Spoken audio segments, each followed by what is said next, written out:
어느 날 예수님께서 베세다라는 동네에 가시게 되었습니다. 예수님의 모든 일정은 하나님의 각본대로 움직이는 것입니다. 뭔가 또 이곳에서 하나님이 하실 일이 있다는 것을 우리는 감지할 수가 있습니다. 예수님께서 베다니에 가셨더니만은 많은 사람이 앞을 보지 못하는 소경 한 사람을 예수님께 데리고 와서 이 사람에게 손을 대셔서 고쳐달라고 부탁을 하게 된 것입니다.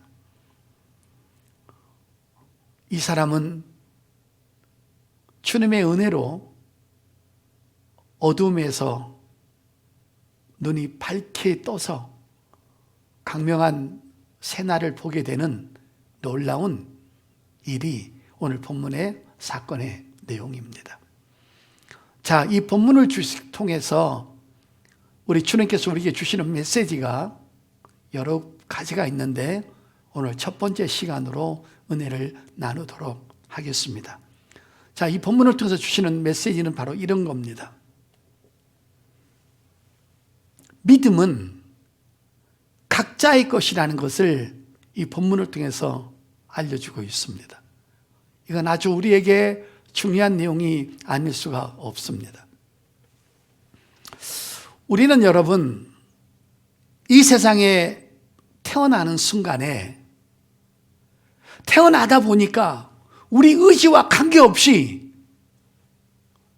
죄인이 되어버렸어요. 내가 죄인 되고 싶어서 된 게 아니거든요. 내가 이 땅에 태어나게 해달라고 부모한테 졸라댄 거 아니거든요. 근데 눈을 떠서 보니까 엄마 아빠가 있고 할아버지가 있고 이모가 있고 삼촌이 있어요. 그리고 대한민국이라는 나라에 내가 태어난 거예요. 근데 한 가지 억울한 건 아무 잘못도 안 했는데 하나님의 법에 의해서 내가 하나님 앞에 진단을 받게 되었는데 내가 죄인이라는 거예요. 이게 얼마나 억울한 일입니까, 여러분? 근데 성경은 또 막바로 말합니다. 죄의 삭은 사망이라고 말합니다. 사망이란 말은 육체의 죽음을 말하는 것이 아닙니다. 사람은 죽었다가 다시 부활되는데 부활되었을 때 예수가 있는 부활체와 예수가 없는 부활체는 갈 길이 다르다는 것입니다. 하나는 멸망의 길로, 하나는 생명의 길로 가게 된다는 것입니다. 로마서 3장 9절에 10절에 이렇게 분명히 말씀하십니다. 의인은 하나도 없나니. 그러니까 이 지구상에 존재하고 이 지구상에 태어나는 모든 인간은 전부 다 죄인이라는 것입니다. 하나님의 심판을 머리에 이고 태어난다는 것입니다. 이것처럼 억울한 일이 어디 있습니까, 여러분? 내가 무슨 잘못을 했길래 내가 죄인이 됐냐 말이에요. 내가 무엇 때문에 지옥을 가야 되냐는 거예요.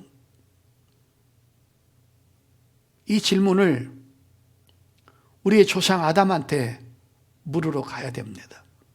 너 하나 때문에 이 땅에 태어난 모든 인간은 우리 의지와 관계없이 죄인이 되었습니다. 자, 성경 보겠습니다. 베드로전서 1장 18절입니다. 너희가 알거니와 너희 조상이 누굽니까? 아담입니다. 너희 조상이 물려준 헛된 행실에서 대속함을 받은 것은 은이나 금같이 없어질 것으로 된 것이 아니요 오직 흠없고 점없는 어린 양 같은 그리스도의 보배는 피로 된 것이니라. 여기서 보니까는 너희 조상으로 물려받았다는 것입니다. 그러니까 죄는 너무 억울하지만 유전된다는 겁니다. 내 의지와 관계가 없다라는 것입니다. 이건 국가가 판정을 내린 것도 아니고 과학이 판정을 내린 것이 아니고 하나님의 말씀이 그렇게 인간을 향한 판정을 내린 것입니다. 어떻게 보면 우리는 굉장히 억울하게 하나님의 심판을 받을 수밖에 없는 존재가 된 것입니다. 뭡니까? 죄는 유전이 된다는 겁니다.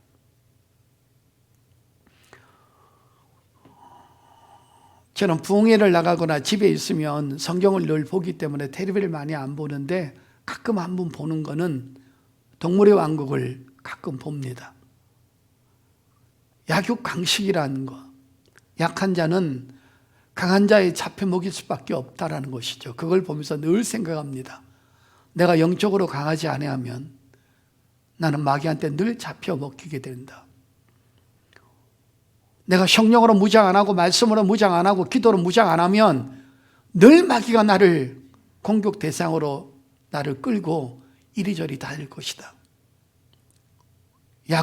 약육강식, 강한 자만이 살아남는 것입니다. 믿음의 법칙이 똑같거든요. 강해야 살아남습니다. 근데 거기 보면 살모세라든지 코브라라든지 브랭맘마라는 최고의 독을 갖고 있는 독사들이 알을 놓습니다. 그 알이 조그마한 달걀 같은 데서 뚫고 나오는데 나오는 순간부터 혀를 날렘거리는데 그 나온 어린 독사가 독이 있다는 것입니다. 그래서 어미도 피합니다. 갓난 뱀 새끼가 태어나면서부터 그 독을 갖고 있듯이 우리 인간이 그렇게 됐다는 것입니다. 죄의 유전이라 하나님 앞에 죄인이라는 것입니다. 그럼 도대체 죄가 뭐냐? 하나님 두기 싫어하는 것, 하나님을 거부하는 것, 하나님을 모르는 것, 하나님을 사랑하지 않는 것, 하나님을 예배하지 않고 하나님을 찬양하지 않고 하나님께 감사하지 못하고 자기를 지음받은 창조주가 있다는 것, 이런 것들을 모르는 것들이 전부 다 죄입니다. 인간은 죄라고 말하면 윤리적인 것과 도덕적인 죄를 말하지만 성경은 영적인 죄를 말하는 것입니다. 하나님의 계명에 늘 불순종하는 기질들이 우리에게는 있다는 것입니다.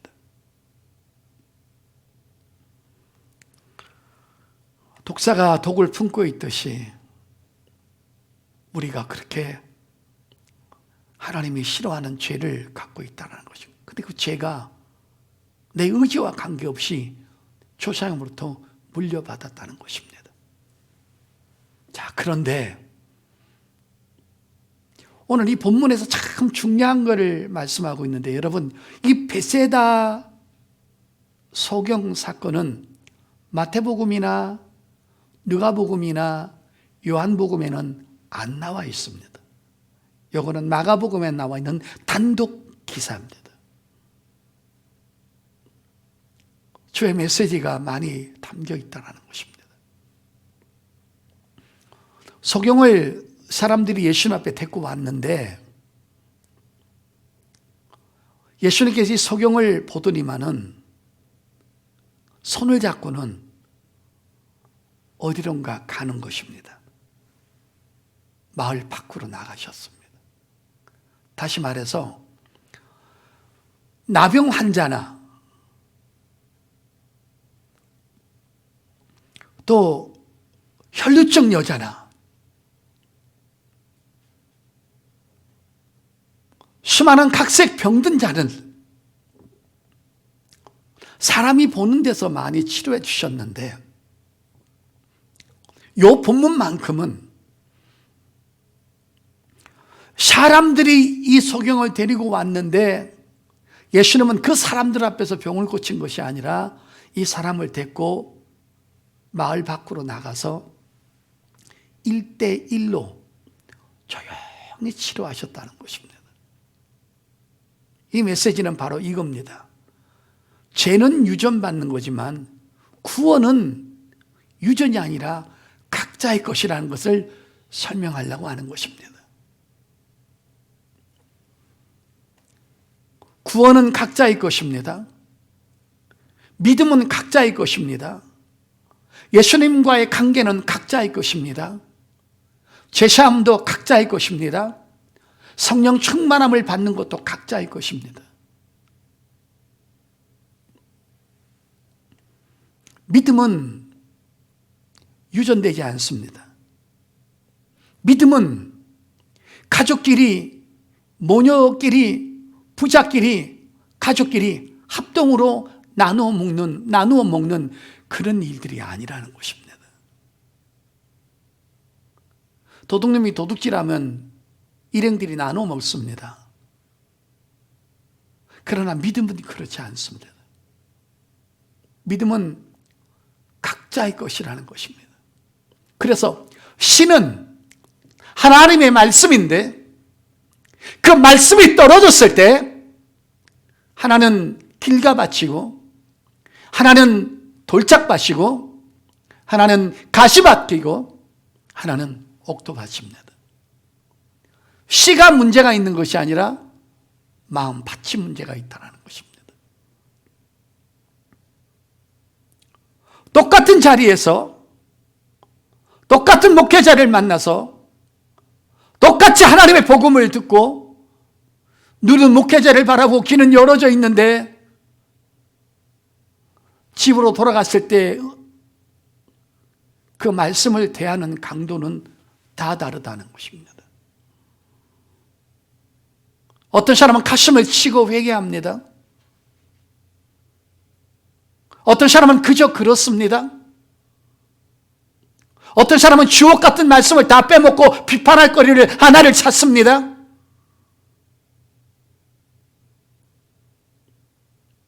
어떤 사람은 그 말씀에 하나님의 음성을 듣습니다.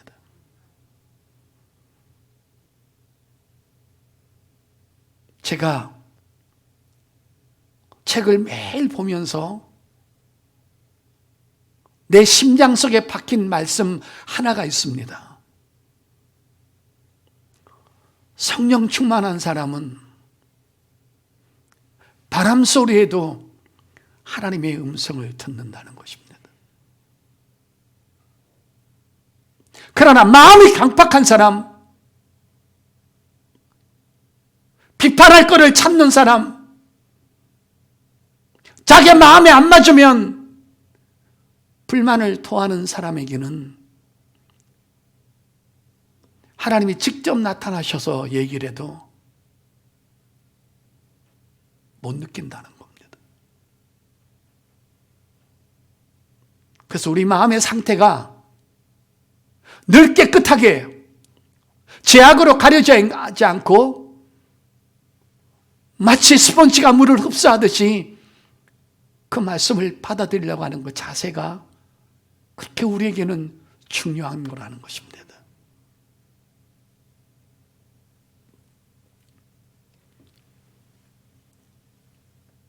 오늘 예수님은 이 사람과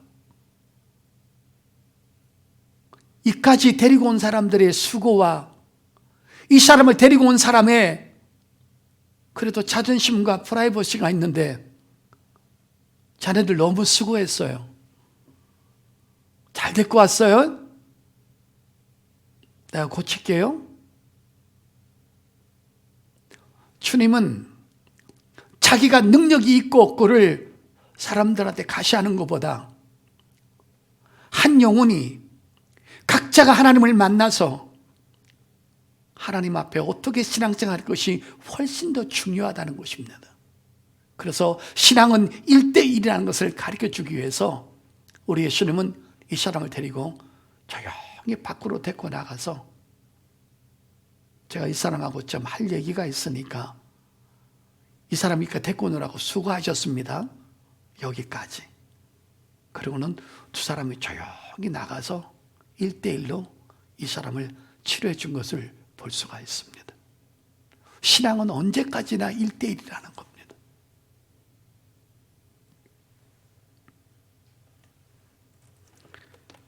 가족 중에 자기 목숨을 다하고 힘을 다하고 건강을 다하고 물질을 다해서 예수한테 미친 사람이 있다고 하십시다.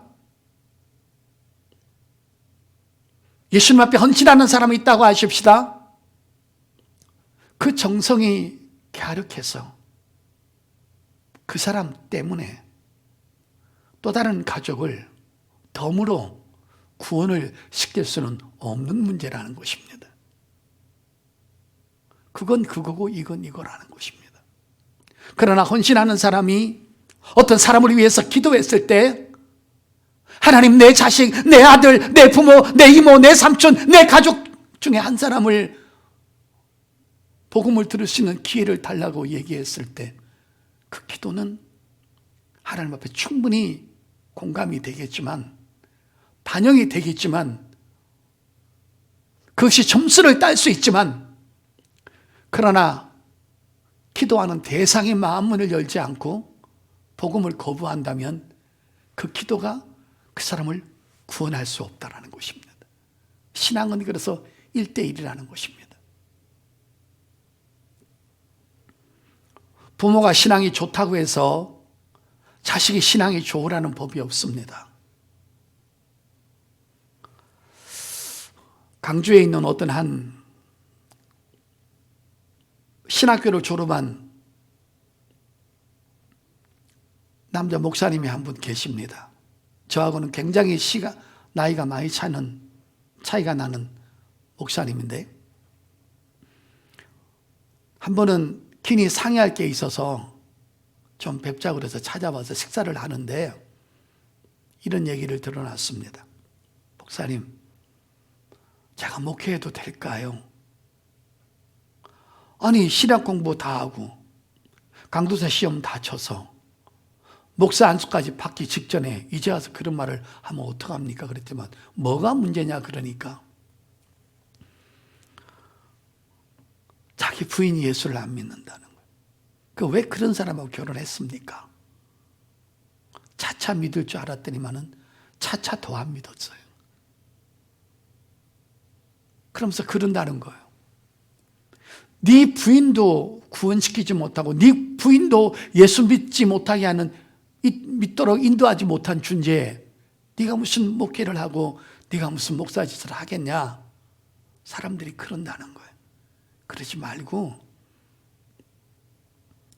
부인이라도 믿은 다음에 목회를 하라고 그러길래 제 생각은 정확하게 얘기했습니다. 성경을 좀 펴고 조금 얘기를 했습니다. 어이, 구원이 자네 건가? 구원이 자네가 구원을 시켰단 말까 한 것인가? 구원시키는 능력은 성령의 능력이고 하나님의 능력이야. 당신이 신앙이 없는 여자하고 결혼한 것은 하나님 앞에 큰 잘못이야. 그래서 이렇게 큰 연단을 받지만 그렇다고 해서 목회를 때려치우면 안 돼. 그거는 그 사람이 안 믿었다 할지라도 그 수많은 비난을 받더라도 목회는 해야 돼. 왜?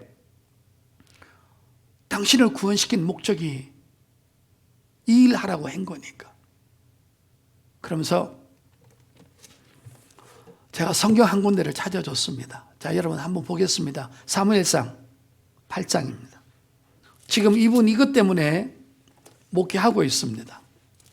사무엘상 8장 1절부터 읽겠습니다. 사무엘이 늙음에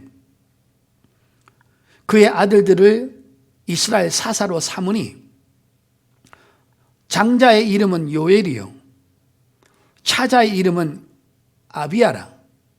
그들이 브엘셀바에서 사사가 되니라. 그의 아들들이 자기 아버지의 행위를 따르지 아니하고 이익을 따라 뇌물을 받고 판결을 굽게 하니라. 아멘. 저 보시길 바랍니다.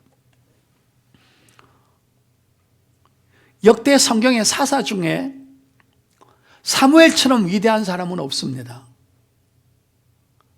여러분의 민족이 타락하고 있을 때 사무엘 하나가 태어나서 얼마나 그 영혼을 사랑했는지 나는 너희를 위해서 기도하지 않는 죄를 결탄코 범하지 않을 만큼 그는 기도를 안 하는 것을 죄로 죄악을 느낄 수 있을 만큼 성령 충만한 사람이었습니다. 그리고 타락한 수많은 민족을 하나님께로 돌아오게 했을 뿐 아니라 블레셋에 빼앗겼던 모든 땅들을 다 회수하고 사무엘이 통치하고 있는 동안에 이웃 나라들이 침범할 수 없을 만큼 사무엘은 나라와 민족을 지키고 수많은 영혼들에게 복음을 전하면서 타락한 전 민족을 하나님께로 돌아오게 했던 위대한 선지자였습니다. 그리고 마지막 죽을 때도 여호와 하나님만을 섬겨라.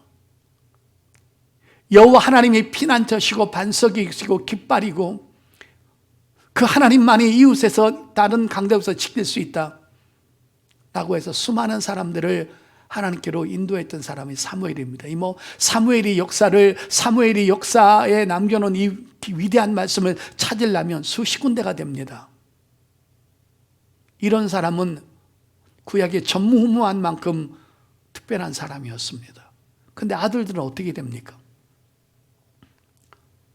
사사가 된 다음에 이익을 따라서 재판을 해먹고 돈 갖다 주고 뇌물 갖다 준 사람한테는 죄 없는 것도 있게 하고 있는 것도 없게 하면서 죄를 없게도 만들고 있게도 만들고 감옥 보낼 사람을 풀어주고 감옥 안 갈 사람을 뇌물 받아먹고 집어넣는 이런 어처구니 없는 짓을 그 아들들이 했습니다. 도대체 뭡니까? 사무엘이 신앙을 잘못 가르친 겁니까? 사무엘이 자식들한테는 교육을 잘못 시킨 겁니까? 아닌 것입니다. 이건 쥐들의 마음인 것입니다. 여러분, 이 세상을 살아가면서 우리 정말 조심해야 될 언어가 하나가 있습니다. 목사 아들이 왜 저 모양이야? 장로 아들, 딸이 왜 저 모양이야? 절대로 그런 말 하면 안 됩니다. 그건 그거, 이건 이겁니다. 여러분도 부모지만 어느 부모가 자식이 잘못된 길을 가기를 원하는 것입니까? 그 아이가 복음을 받아들이지 않고 자기 뜻대로 사는 것이지 그건 부모 잘못이 아니라는 것입니다. 그래서 우리는 누군가가 아픔을 당하고 누군가가 고난을 당하고 누군가가 상처받고 외로워할 때 우리는 율법을 들이대면 안 됩니다. 율법의 눈을 갖고 보면 안 됩니다. 저가 죄가 지어서 저렇게 됐을 거야. 이건 엄청난 죄악입니다. 우리 나쁜 사람은 무조건 그 사람만을 보고 위로하고 기도해 준다고 그러고 힘든데 용기 내라고 좋은 말을 해야지 율법의 안경을 우리는 반드시 쓰고 보면 안 되는 것을 믿으시길 바랍니다. 어떤 자식이 잘못됐어요. 그 자식을 핀잔하면 안 됩니다. 왜? 네 자식도 어떻게 될지 모르니까.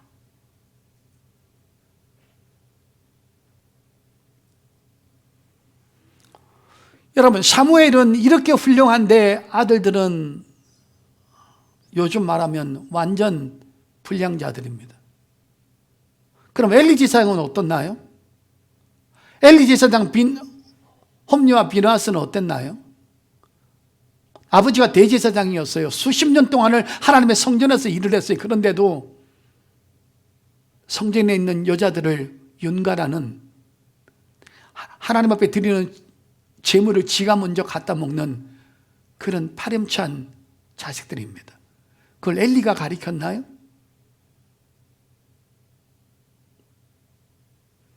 그럼 여러분, 조금 쉽게 반대로 한번 볼까요? 우리 어머니 아버지는 예수를 안 믿었습니다, 처음에. 근데 제가 먼저 믿었습니다. 제가 죽을 병에 걸려서, 제가 전도를 받아서, 제가 교회 나가서 옆에서 우는 사람을 보고, 옆에서 크게 기도하는 사람을 보고, 그래서 가만히 보니까 다 못 배운 사람이 아닌 것입니다. 다 대학 나온 사람도 있고, 교수도 있고, 직장인도 있고, 사업하는 사람도 있고, 사장도 있고, 어떤 사람은 약사도 있는데 가만히 보니까 전부 다 미친 사람은 아닌 것입니다.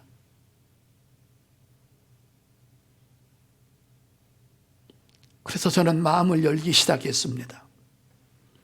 그리고 하나님 앞에 매달렸습니다. 난 하나님이 살아계신지 잘 모릅니다. 그러나 제게 은혜를 주셔서 제 병을 치료하시면 하나님이 살아계신 것을 인정하고 하나님을 섬기겠습니다. 그런 슬로건을 걸어놓고 예배란 예배는 다 참석했습니다. 그러다가 어느 날 금요철화 때 방언을 받고 기도형이 터지기 시작했고, 병은 안 났지만 예수님은 내 구주라는 것을 믿게 되었고 성령 세례를 받아서 도저히 예수를 부인할 수 없는 관계가 되었습니다. 그러고 있다가 점점점 하나님은 제 병을 치료해 주셔서 여기까지 인도해 주셨습니다. 성도 여러분, 믿음은 각자의 것입니다.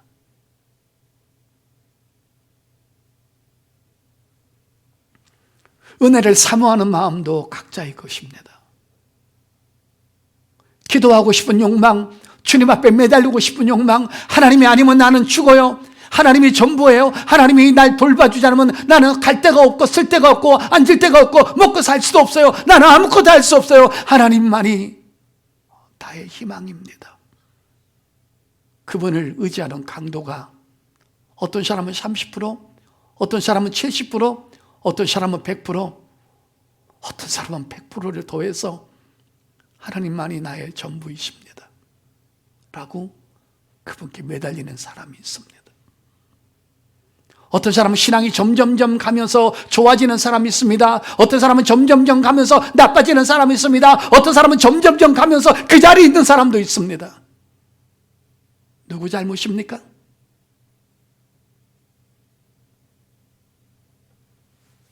누가복음 4장입니다. 누가복음 4장 39절 40절 제가 있습니다. 예수께서 가까이 서서 열병을 꾸짖으니 병이 떠나고 여자 곧 일어나 그들에게 수종들지라. 베드로 장모를 고친 겁니다. 그거를 듣고는 수많은 사람이 몰려온 겁니다. 해질물에 왜 사람들이 온갖 병자를 데리고 나오매 예수께서 일일이 그의 손을 얹으사 고치시니 그랬습니다. 여러분, 무더기로 고칠 수 있는 능력이 주님은 있어요. 그런데 왜 일일이 안수해서 저 사람들 힘들고 예수님도 힘들어야 됩니까? 신앙은 각자니까. 내가 안수해서 나을 사람도 있고 안 나을 사람도 있으니까. 능력은 똑같이 나가는데 하나는 고침받고 하나는 못 고침받는 것은 주의 문제가 아니라 그 사람의 문제니까. 요한복음 10장 3절입니다. 문지기는 그를 위하여 문을 열고 양은 그의 음성을 듣나니 그가 자기 양의 이름을 각각 불러 인도하여 냈느니라. 주님의 방법은 각각이라는 것입니다. 내가 너희 집에 큰 믿음 덩어리 하나 던져줄 테니까 온 가족이 같이 나눠 먹으라 하지 않는다는 것입니다. 믿음이 좋은 사람이 가족을 놓고 기도하면 어느 정도는 도움이 되겠죠. 100% 도움이 되겠죠. 그러나 그가 안 받아들이면 그 기도는 헛거라는 것입니다. 어떤 사람이 시험 든다고 해서 의리 지키려고 같이 시험 들지 마십시오. 누가 신앙이 안 자란다고 해서 그것을 부러워하지 마십시오. 나는 여전히 순전해야 되고 나는 여전히 사모해야 되고 나는 여전히 하나님 앞에 마음을 열어야 됩니다. 나만이라도. 성경 마지막으로 찾겠습니다. 고린도후서 5장 10절입니다. 이는 우리가 다 반드시 그리스도의 심판대 앞에 나타나게 돼요. 자, 보십시오. 각각 선악간에 그 몸으로 행한 것을 따라 받으려 함이라. 구원도 각자입니다. 제사함도 각자입니다. 상급도 각자입니다. 헌신도 각자입니다. 성령 충만도 각자입니다. 회개도 각자입니다. 예배 횟수도 각자고요. 회개하는 것도 각자고요. 신앙은 하나님과 1대1이라는 것입니다. 여러분, 부부가 1대1로 만나서 사는 겁니다. 무더기로 만나서 같이 사는 게 아닙니다.